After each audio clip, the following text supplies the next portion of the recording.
Hey, what's going on there, YouTube? This is Blake of Blake's Game Room, back with you once again. And today we're going to be talking about E3 and my reactions. I've had a lot of people asking me.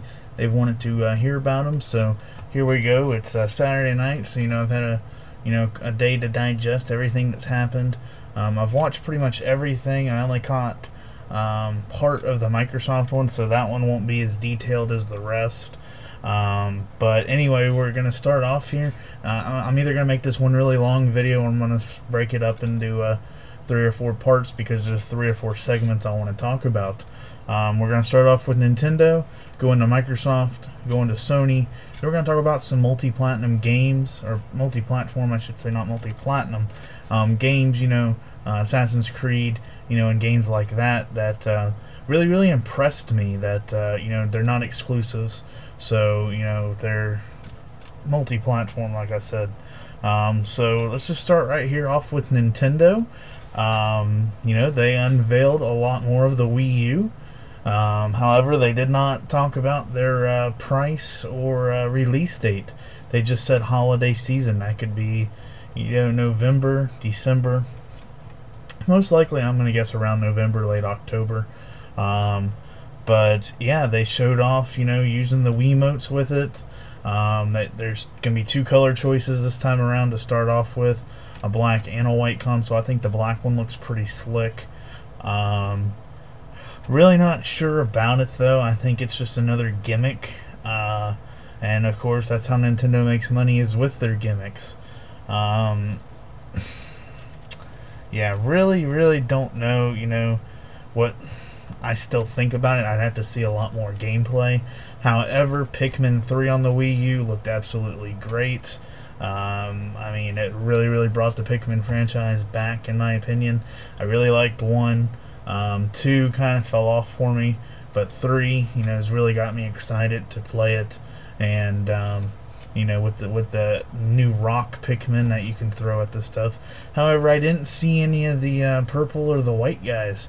So I really did enjoy those Pikmin, using them in Pikmin 2, but if they don't come back, so be it. I think the rock ones are pretty cool. Zombie U looked really good. It looked like your typical zombie shooter, but I like the fact that you use the touchpad, the Wii pad, whatever, the Wii U pad, whatever they're going to call it, to kind of scan the area for clues and everything. I thought that was something pretty cool, that you actually use the controller to point at different things and whatnot, and it tracks the controller very well. Also, to bring up on that, in their gameplay kind of demo thing they had for it, I really liked the fact that you can stop mid-game, go onto your community leaderboard, and ask questions and everything. You can actually, video chat with somebody without having to leave the game or anything. That's a really big step up on Nintendo's part. They're putting a lot more into the social interaction that Sony and Microsoft have been about since the beginning, and kind of bringing that finally in. So hopefully they get rid of the friend codes, and maybe we'll finally have a gamer tag or ID system, which will make it a lot easier than having to get everybody's friend code. Other than that, Batman Arkham City looks kind of cool, the Armored Edition, but I think it's a little too late there, because that game did come out almost a year ago by the time it comes out now. So I think that's kind of a meh. And if they put all of the extra features from the Game of the Year edition in, then I think it would be an okay game to release on the console. But if it's going to just be the standard edition, and they give you the armored suits and everything and add the new gimmicks, I don't think it'd be worth it at all. But if they give you the Game of the Year edition and add the new armor system and all that, I think that would be a good start for the Wii U. I also like that they're really going after third party this time. We didn't see much first party. That was what's kind of scared me a little bit. We did get to see Super Mario Brothers Wii U, so that was kind of good to see, that we're going to have a Mario game, of course. Pikmin, that was kind of surprising to me. I didn't think they'd start the show right away with Pikmin, but that's Nintendo, full of surprises. Didn't get to see a Zelda game. Last year at E3, they showed off that awesome Zelda game in HD, where was that at? Drop the pencil there. You know, that wasn't anywhere to be found, and that really, really kind of upset me, because that would have been the sell point of the Wii U, in my opinion. Everybody's wanted an HD Zelda for so long, and you know, don't get me wrong, you know, Twilight Princess on the Wii and Skyward Sword, they look great, but we want that next step in graphics because it's available. We can do it, and I'm just kind of mad we didn't get to see that. But yeah, I mean, as far as the Wii U goes, I do like that you can use your old attachments, you know, your old Wii Fit board and all that. That's really cool.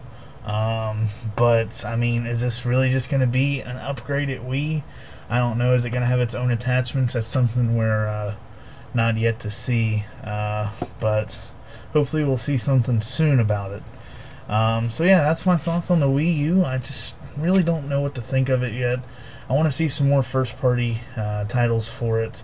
Pikmin's got me intrigued. It looked beautiful. The Mario game looked, you know, really good from just the trailer they showed of it. So really, really, you know, I'm semi-excited. Not stoked or anything. It's not going to probably be a day one for me unless they come out with some awesome game. But, you know, if they really capitalize on the Batman game and get some other third-party games in there, it'll be a great system to definitely to start off with. Next up here, we'll talk about the 3DS lineup. They had a separate showing the next night for their 3DS, and I thought that was a great show. I know me and JJ Hearts Gaming and Anthony, we sat down and watched it together, kind of, because we were talking on Facebook while the stream was going on. And wow, they really came out right out the door with some great games. Castlevania looked absolutely amazing. I believe it was called the Mirror of Fate, and they kept the Castlevania Lord of Shadows undertag in it, so that was kind of neat. That looked phenomenal. Definitely good use of the whip with the stylus controller. Luigi's Mansion, forget the name of it now. They don't call it Luigi's Mansion 2 anymore. It has a subtext title to it. Looked great. You can go into multiple houses and everything. Looked phenomenal. The new Mario games what really got me excited, because they're bringing back the traditional 2D side-scrolling Mario, but they're making it the sequel to the new Super Mario Bros. Game from the Wii. So this is going to be New Super Mario Bros. 2 on the 3DS, and it's going to be all about the coins. I mean, the golden coins, that's all they're going to be about, and that's something that's going to be really awesome in my opinion, because who doesn't love more coins? I also like the fact that they're, you know, bringing a lot of downloadable content. They're really, really stepping up, you know, with their Wii video or their 3DS videos, 3DS, you know, social media network thing. That's going to be something that's going to have to be vital for them to compete with the Vita in the long run. And they're definitely doing it. So, overall, Nintendo, I thought, had a great press conference. You know, they went over the Wii U. They showed some really, really great games. You know, sad we didn't get to see any Star Foxes or Zeldas or anything like that. But, overall, I thought they did a great job. And, yeah, so, I give them probably a 3.5 to, you know, maybe a 3.75 out of 5. You know, definitely above average, but, you know, not anything super great. Moving right along, we're talking about Microsoft. Like I said, I didn't see all of it, so this is just going to be more focused on the Gears of War and Halo aspect of it. I did see that they are trying to make the Xbox 360 the center hub of your entertainment center. They're finally going to get an internet browser, which I knew about a week beforehand. They're trying to make it, you know, the social media hub, and that's something pretty cool. I probably won't be using a lot of those features because where my Xbox is, I have my laptop, so don't really need that. I can be there and here at the same time. So, yeah, so the only thing I was stoked about was a browser, because sometimes I don't like, you know, sitting on here. I like to be in a party chat, and I don't like to be talking there, looking here. So that's kind of neat that they're going to put that in. Really, really excited for Gears of War. Didn't expect a sequel so soon, or actually this is a prequel to the whole thing, but didn't expect that at all. You know, I didn't hear anything about it. But yeah, so in this one, Baird is going to be your lead guy instead of Marcus. It's pretty cool. I didn't know he had that many fans, but because I kind of thought he was a prick, but that's just me. Really stoked for it, though. It looks to be on the same graphics engine and everything. However, it is a new team developing it, but if they can kind of keep the same swagger that 343 did with the Halo franchise, we'll be good to go on that. Halo 4 looks phenomenal. I do like the way that they're adding a lot new camouflages and armor patterns. Is going to be absolutely amazing. We're going to have Master Chief back in this one, which is going to be absolutely awesome. I also like the fact that they're having the Spartan co-op play, where each week they're going to extend that campaign story with the Spartan ops and everything, and that's going to be something really, really groundbreaking, and I think it's going to be phenomenal. So yeah, and then they showed, some Kinect stuff and whatnot, but overall I can't give Microsoft an overall score because I just didn't see it all, so to be fair, but yeah, so nothing new, no Xbox 720 or anything like that, but definitely got Halo 4 and Gears going for them this year, so they'll have another successful year as always. Would have liked to have seen something, maybe a Fable 4 or something, but can't have it all. I know a lot of people said the Microsoft press conference wasn't very good, so I mean, you can go off other people's opinion, but on that one, I just can't give my full opinion on it. Sony. Here we go into Sony's press conference. I love Sony's press conference. I love Jack Tretton. I think he's a great guy. Little sad my man KB wasn't there, though. Kevin Butler. Gotta love Kevin Butler, but he wasn't there, sadly. At least during the press conference. But yeah, I mean, they came right out of the gate, with a whole lineup of great looking games, and Jack came out, 80% of PS3s are online. That's something that's pretty phenomenal. Even with all of the BS that they had happen, 80% of those consoles are still being played online, and that's something that's pretty cool. Because in this economy and age, I like to see when the video game companies are having a big success. Now, Sony as a whole, not doing too good, but PlayStation is at least rising to the occasion and trying to make some profit, and apparently that's happening. I did like the fact that because they're doing so well, they're releasing a huge lineup of games to PlayStation Plus members. For 1 year, I mean, you get, for just going out there and paying the $49.99 or whatever it is for the year, right off the bat this month, you get 12 games. They give you 12 games. So as long as you have your membership, you've got those 12 games. One of them's Infamous 2, the other one's Little Big Planet 2. So, I mean, that's pretty much your $50 right there, and you get 10 more games. Then you're going to get more games all year long. So, awesome move there, Sony. I think that's really, really going to help boost your sales, because who doesn't love free games? Sadly, I'm not a PlayStation Plus member, but, I might buy it for that, because I don't have Infamous 2, and I like to get all the discounts and everything on the future content. So that was something I was very, very glad to see. I did like the fact that they did touch a little bit on the Move. I did like some of the games that were on there. The Sports Champion 2 looks really good. And the fact that they're still getting the Move back into these games is great. I didn't know there were that many Move games. They said there was over 150 or something, or 100 Move games. I didn't know that. So that's something, hopefully they can maybe come out with a new game or push the envelope just a little further so that has a little more success. Next up, we're going to talk about the Wonder Book, which also uses the Move. I thought it was kind of neat, for a kid, not necessarily for somebody my age or older. I'm 19, by the way, so anybody that's graduated high school, about to graduate high school or older is going to think it's stupid. But, for all the, younger 10, 12-year-old kids that love Harry Potter and everything, they showed a big thing with that. Using it and becoming, let's say this is my Wii Move wand, whatever you want to call it. Actually doing the spells and everything on the screen and using the book looked really good. So it was very fluent, and that's something I'm glad to see, that, something new. and that's something that, you know, even Nintendo hasn't even come out with that yet. So that's something pretty cool. It uses the eye camera to look at the book and everything. Not something I'm gonna get unless it's $5 or something, just to try it out. But yeah, definitely something neat and new to this era of gaming.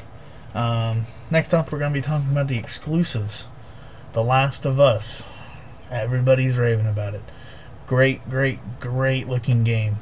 Made by the same people as Uncharted, and let me tell you, you can definitely see the Uncharted in that game. From the visuals to the graphics, absolutely superb. Gameplay looks so fluent, and I can't wait to get my hands on it. Their other big exclusive, oh my god, I just forgot the name of it. Oh no, I'm gonna kill myself. Huh. Ah. Anyways, from the makers of Heavy Rain. Somebody leave me in the comments down below what the name of it was. I completely forgot. I believe it's Binary or something like that. I can't remember. I'm probably completely off. But anyway, it's from the makers of Heavy Rain, and it actually takes a real-life actress that's pretty popular. I didn't know about her. I've probably seen her in a movie before, but I'm not a big movie buff. But anyway, they took her and made her a character in this game, and the game just looks great. It's going to be a lot more action-packed than Heavy Rain was. More of a, you know, press this button here kind of game.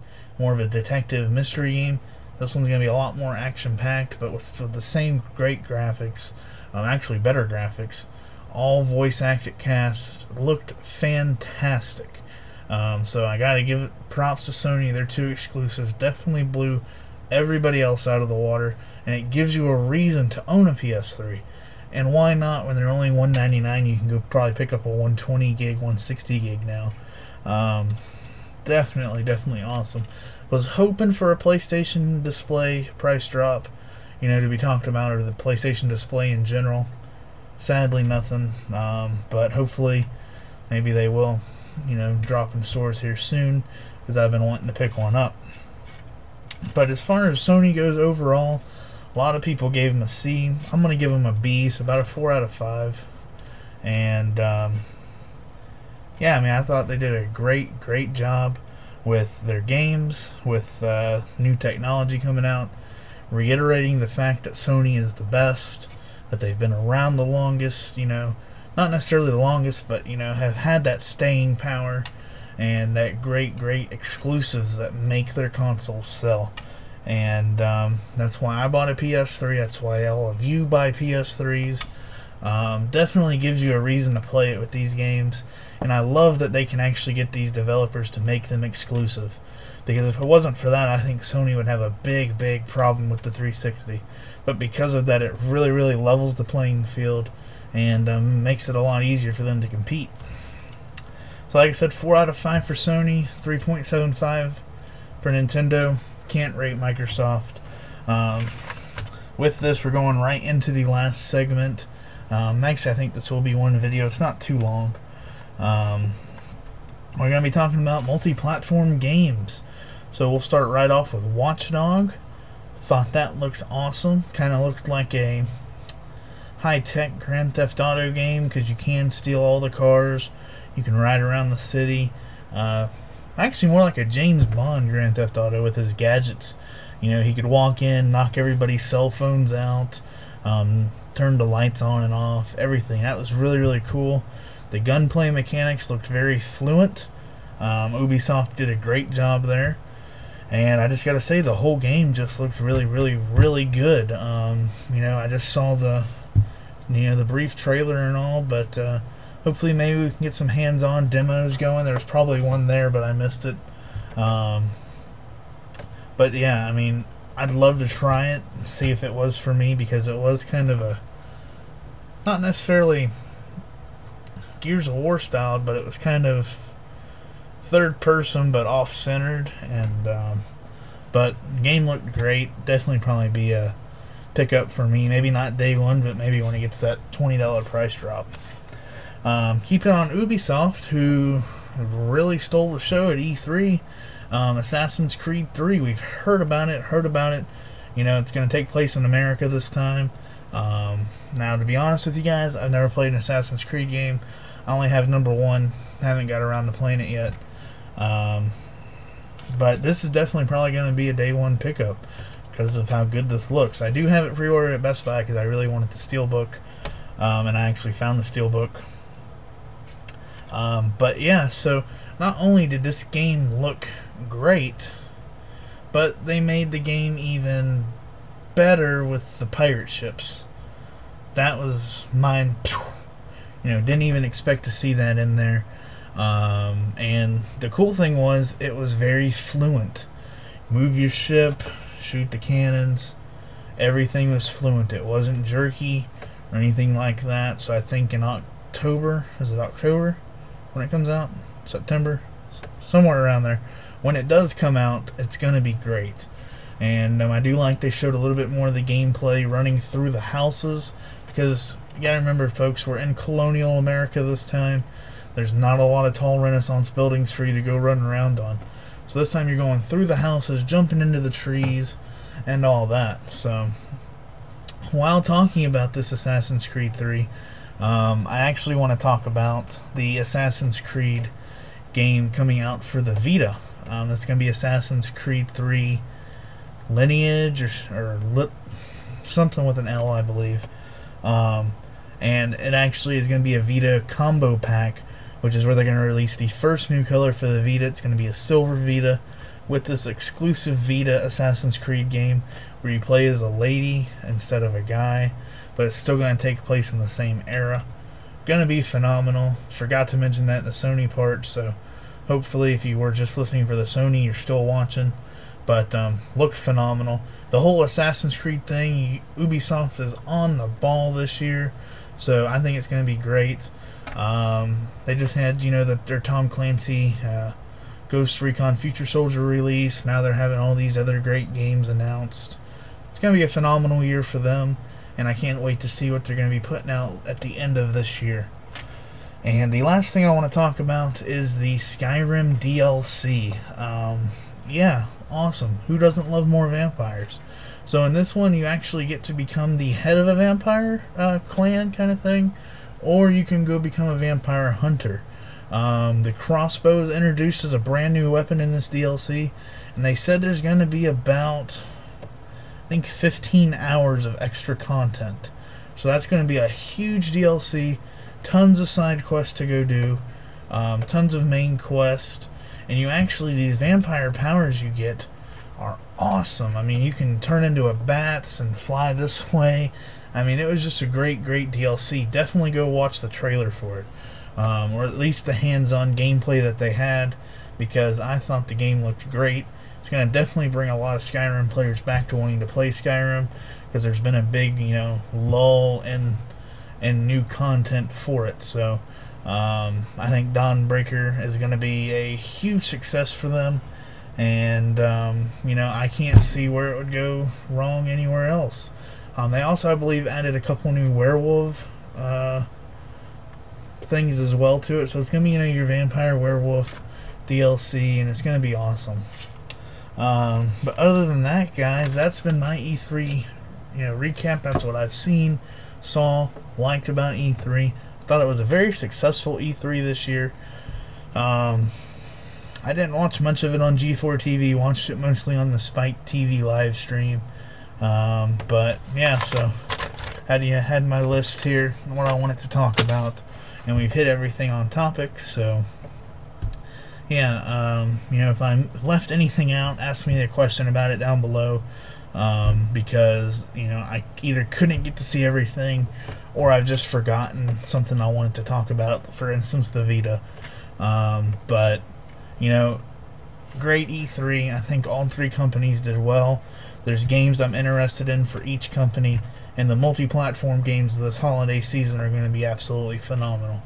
So can't wait to see what else is going to be announced. I know Unreal 4, the engine, was being talked about today. Didn't get to see that, but you know, if you saw that below, tell me what that was about.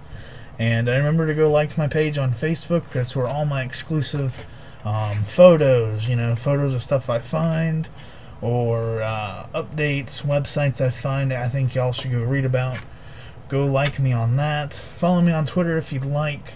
And remember to hit that subscribe button to come back for more great content.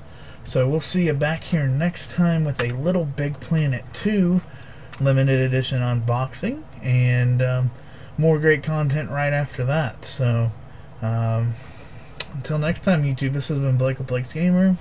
Peace out.